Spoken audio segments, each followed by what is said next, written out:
আমার মনে হয় এবার সত্যিই আপনাদের অংশগ্রহণ করা উচিত। আমি বললাম তো, আমি তোর সঙ্গে কোনো রকম কোনো কথা বলতে চাই না।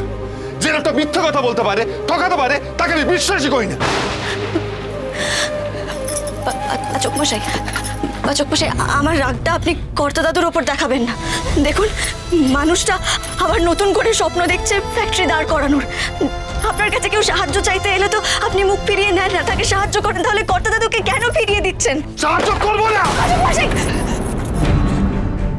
তুই জানিস এই চোখের সঙ্গে আমার কিসের ঝামেলা? তুই জানিস কেন আমার মা এত গুছিয়ে সংসার করার পরেও এই বাড়ি ছেড়ে চলে যেতে বাধ্য হয়েছিল? জানিস না? তাহলে কেন ঢুকছিস আমার আর এই শেফের মাঝখানে?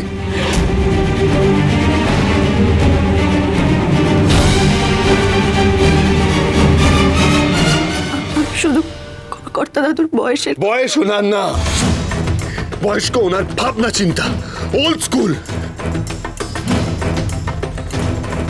ওনার জন্য আমার মা বাড়ি ছেড়ে চলে যেতে বাধ্য হয়েছিল। আমার ছোটবেলা, আমার বেড়ে ওঠা সব উনি নষ্ট করে দিয়েছে। তারপর থেকে কতবার চেয়েছি আমার জ্বর আসুক, তাহলে আমার মা আমার কাছে ফিরে আসবে, আমার মাথায় হাত বুলিয়ে দেবে, আমায় সুস্থ করে তুলবে। কিন্তু আসেনি, কারণ মাকে আসতে দেওয়া হয়নি। তার আসার সব পথ বন্ধ করে দিয়েছিল এইচওএফ। তুই চাইছিস যে আমি ওনার কথায় ওই গো ফার্মাসিউটিক্যাল জয়েন করি? চলে এলি তো এইচওএফ এজেন্টগিরি করতে। একটা কথা স্পষ্ট করে শুনে রাখ, আমি কিন্তু কোনো মতেই গো ফার্মাসিউটিক্যাল জয়েন করবো না। নেভার। লাগছে পাচক মশাই, হাতটা ছাড়বেন।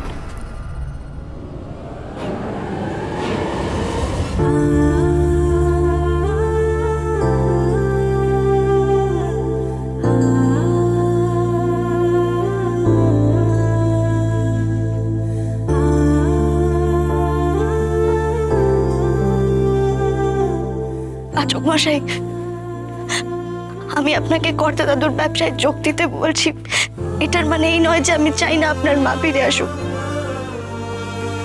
আমারও তো মা নেই, তাই আমি চাই যেন সবার মা থাকে। আমি শুধু চাইছি আপনি কর্তা দাদুর ব্যবসায় সহযোগিতা করুন, আর কিছু চাইছি না।